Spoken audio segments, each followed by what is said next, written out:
Glad everyone's here this evening. We're glad to have our special guest, our Nicholas County Superintendent of Schools, Terrence, being with us today, and he's going to discuss the levy, the renewal of the present levy, and we will also ask questions about what would happen if it doesn't pass. So, Mr. Bean. Thank you. Well, thank you for the opportunity to come and talk to you all this evening. It's time to run our excess levy, although our excess levy does not expire until actually 2025. A couple years ago in the legislature, they passed a bill that no longer allows school systems to run an excess levy on a special day. You have to run it on a primary or a general election date. And since ours expires in 25, where there is no election, we are forced to run it this year. So we're running it on a primary with hopes that when we pass if we pass the levy this time, then we won't have to run another levy until 2030. So because the way that they run in 5-year cycles, the next one will not expire until 2031, and then 2030 is a year where there's a primary and a general, and we wouldn't have to run for 6 years. So that's the purpose of running it now instead of running it later. The excess levy has been in effect for over 40 years, or maybe more than that in Nicholas County. And in 2017, they actually changed the rates of the levy. This levy, excess levy rate, recall, it does not change the rates at all. They remain exactly the same. The only way that anyone's taxes would actually increase is if your property values had increased. Otherwise, they would remain the same. The purpose of this meeting is to inform, not to try to coerce or ask for people to support the levy. It's just simply to inform the public on what the levy provides for. And so I want to take just a few minutes. There are pamphlets available. I'm going to leave those here. If anybody needs any that's out there seeing this, wants to get a copy of these pamphlets, we've got those for you. The first thing it does is, and I'm going to do a little bit of comparison here as to what we've done in the past and what we're doing now. But as far as the amounts is basically the same, except for, like I say, the levy is based on the rates of the taxes. And so if our tax income is increased, then our levy amount increases, but not our levy rate. But the first thing, and one of the most important things that it provides, is free lunch and breakfast to all Nicholas County students who do not qualify for free and reduced lunch. So we put $375,000 a year into this part of the budget. Our budget runs over $4 million a year, and so $375,000 of it is for free and reduced lunch. $337,500 goes towards increased school safety and security with police officers in our secondary schools, and for purchasing student and employee safety-related supplies and equipment. $337,500. That is an increase in what we've done in the past. We'll go into a little bit more of that a little bit later. But for example, I had a visit from Craig Chapman, who's one of our county commissioners. He came back to see me late winter, mid-fall, sometime back a few months ago. And right now we've been putting $75,000 a year towards pro officers through the Nicholas County Commission. Well, they've given their officers raises, and so they need to pass that expense on to let us share some of that expense. So they're asking for us to increase our allocation to them to keep our pro officers in our schools. So this is one of the reasons we've had to increase our amount going into safety. Another thing we're considering is we have a company called Safe Haven who came in and did a demonstration actually for our police units and our 911 centers and all this. And what it does, it's a plastic that you put across the outside of the windows that prevents gunfire from coming in your building. It's an amazing thing to see. It's very lightweight. It's just like picking up a piece of plastic. But they used high-power rifles on this, and it doesn't penetrate. It's an amazing thing to see. Now, we haven't made a decision whether we're going to purchase that or not. We have asked the company to provide us with at least an estimate of what it would cost. There are some grants out there that we're pursuing that we would use in lieu of levy money for it. But in case we don't get the grants, then we might possibly use some of our levy funds to purchase those. And those would be for all of our schools. The cost of it, of those panes, is $205 a square foot. So they estimated about, for a regular sized school, somewhere around $25,000 per school to cover up all the outside windows. And it's not something that would detract from the looks of the building. They're transparent, but that's just something we're considering. That's just an example of some things we're looking at as far as safety is concerned. The next item on the agenda is parent notification system. When we have no school, or if we have a lockdown, or we have a red alert of some kind, that costs us $8,000 to let parents know about those kind of things. But also we use those kind of things to let parents know when their children are at school, because I know it's a shock to people. Sometimes kids don't show up for school in high school, and parents don't have any way of knowing unless the school system calls and says your child's absent today. Well, they should be there. They had the car and went to school, and so that's for notification purposes. Materials, supplies, equipment, officials, staff costing, and transportation for the following: $60,000 for athletics, $18,750 for both high schools, $11,250 for both middle schools.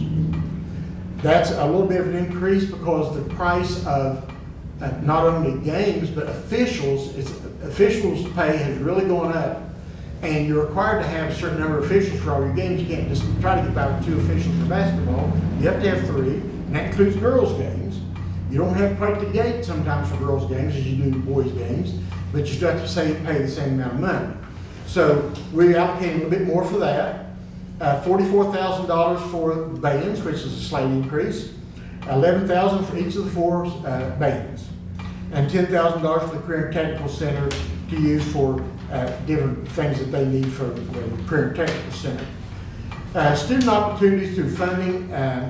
We fund things like Math Field Days, Spelling Bee, Super Scholars, Science Bowl, Know Your Own Government, Model UN, Career and Technical Education competitions, advanced placement classes for students. The levy pays for all those things. Without the levy, we would not be able to provide the trophies for Super Scholars or for Math Field Day, or if we did, we'd have to do it in a different fashion. Purchase of instruction materials to include technology devices, instructional devices, computer software, training, furniture, electrical equipment, and other necessary items for pre-K-12 programs, $900,000 a year. Sound like a lot of money? Technology is very expensive. Technology wears out. It has to be replaced on a cycle all the time to keep the kids up with the latest technology that we can offer. Instructional materials such as supplies, equipment, furniture, copiers, duplicating costs for students or for classroom instruction, pre-K through 12. That also includes special needs programs, choir, for library, PE, science, art, all that. $220,000 per year for that. Free admission to all athletic events for our students, and any excess funds that are used for student employee identification supplies is $50,000. So, all our kids get to go into all of the ball games free. Concessions are free, but they do get to go in with their tickets are free, and so that's a really good thing. So when you think about that, if nothing else, think about that and the free reduced lunches. This puts money back in parents' pockets that they would have to spend. Professional service and substitute staffing costs. Professional substitute staffing costs above what the state gives us. The state allocates X number of dollars to each school system for subs. But I don't know of any school system who can make it on that budget. We have so many employees that miss work, we have to provide subs for those jobs, and the allocation the state gives us is not nearly enough. So this money is in the budget to take care of the costs above and beyond what that includes. And it also does pay for dental and optical insurance for our employees. That's one perk that our employees get that they would not have if the levy was not in effect. Maintenance and supplies for all our facilities is $1 million a year. For just general upkeep, you gotta buy a sump pump, or you gotta buy a generator, or whatever it happens to be. Since something tears up, electrical stuff goes bad, you gotta replace electrical parts or things like that. All that comes out of that $1 million. Additional individual school campus related improvements, upgrades and renovations, $400,000. Again, that's more, so there's like $1.4 million there to take care of all the school improvements that are necessary. I'll give you an example of the $400,000. We just applied for a grant from the SBA to replace the sewer system in Nixon County High School. It's been needing done for 20 years. Well, in order to get that, we have to put in a little bit of a kicker ourselves. If you put in a little money, then the state says, well, if you're trying to do your part, we'll help you with this. So we put $75,000 this year into our matching funds to get the $1 million for the sewer system. So that's a pretty good investment. Spend $75,000 to get $1 million. So those are the kind of things that money goes towards. And we're getting ready to apply this summer for a needs project for our career and technical center. And it's going to be somewhere in the neighborhood of $4 to $5 million to upgrade our CTE center, which needs done desperately. We're not wanting to just replace the roof. We're wanting to expand the program so we can do more and more things with our students. So those kinds of monies is where that goes. Renovations is based on priority and facility needs on a countywide basis. In other words, you could have something major happen at one particular school, and a large portion of that money may go to that particular school because that's where the need is. There's no sense allocating this out to each school individually because you may not have any needs at Zela, for example, or Mount Nebo. You may have a lot of Cherry River. So we do not earmark exactly where that money goes. It just goes into that account. And while I'm thinking of it, that's one thing the public needs to understand. The Board of Education does not have the right legally to spend any of this money in any fashion other than the way it's listed in this pamphlet. We can't just say, well, we don't really need $400,000 this year, so we're going to go out here and do this instead. You can't do that. That's illegal, and you'll lose, you'll have to pay back all that money. You just cannot do that. And I've never heard of a school system that would make that mistake. Education intervention plans, programs such as for at-risk students, driver's ed in the summertime, summer school, after-school programs, all those things, staffing costs, $75,000 per year. And then these last things are really important too. $30,000 a year to the 4-H Extension Office. $20,000 a year to the Nixon County Health Department.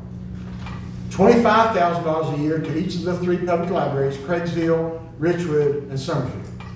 So that's what this levy pays for. And this is annual. This is not a one-time shot. That each year these amounts are allocated and dispersed in that fashion. So that is what I come to share with you guys this evening, and I'll be glad to try to answer any questions you may have. Now, if the levy should fail, what programs would be in jeopardy of being completely wiped out? Well, of course, if the levy would fail, the Board of Education would have a decision to make.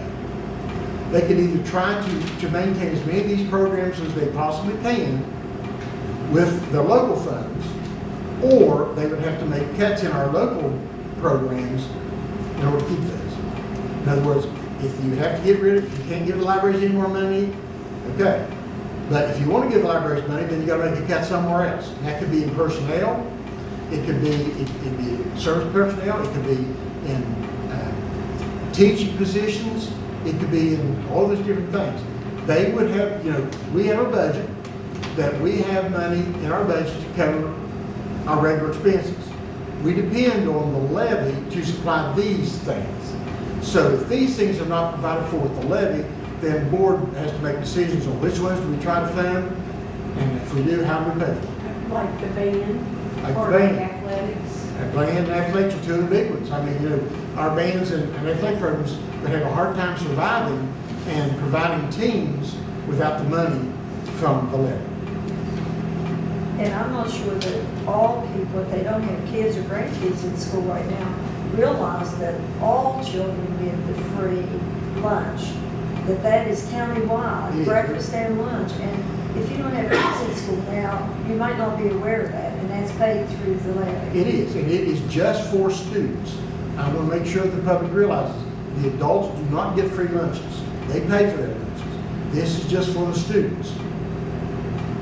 In the money that's allocated to the bands, I had heard some questions, about the levy, and some of the parents were asking, could some of that money be used for transportation to, I think the transportation goes for the football teams, but for the band to travel to different areas, would that be included in that levy? It could be. I don't want to say yes for sure because I'm not sure. Okay. But I do know that we as a school board provide them money to help with the band costs too. Okay. Because with transportation, and this is a topic we've been actually discussing this year, we've been trying to help the high schools out with their transportation costs because we get back 90% of all transportation costs. It takes a year to get that money back, but transportation is 90% reimbursement.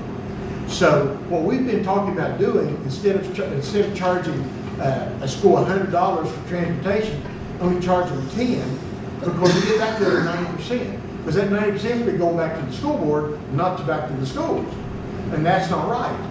So that's one of the things we are addressing is to make sure that we are not charging the high schools money and making money off the high schools. All we want to do is break even. You know, we're not trying to make money off of it. And so if we're getting 90% reimbursement, we should either pass that on to them or not charge it to them to start with. I understand too that the funding that is for the free breakfast and lunch, there is some funding that comes from those kids that aren't, that are on a certain income level. And you get money for that, right?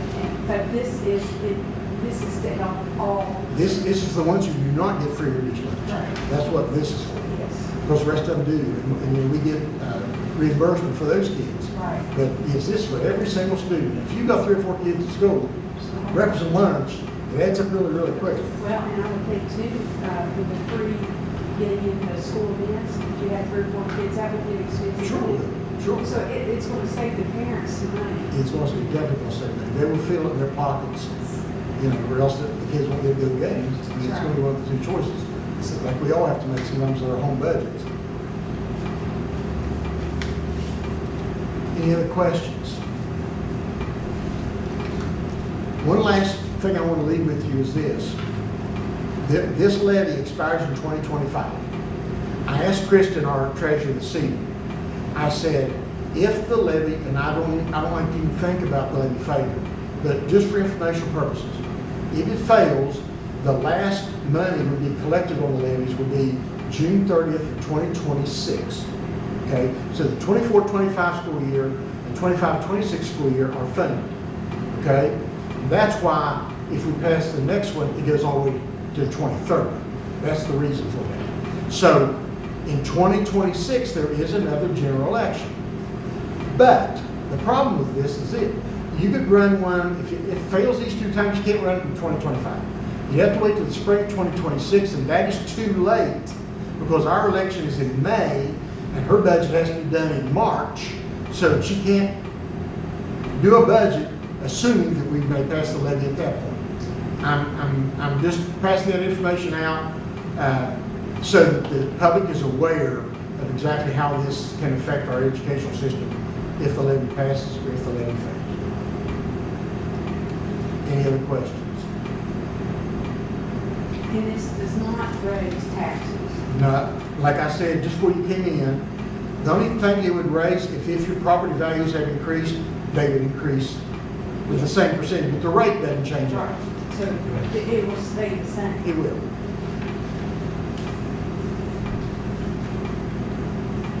Thank you all very much for this opportunity.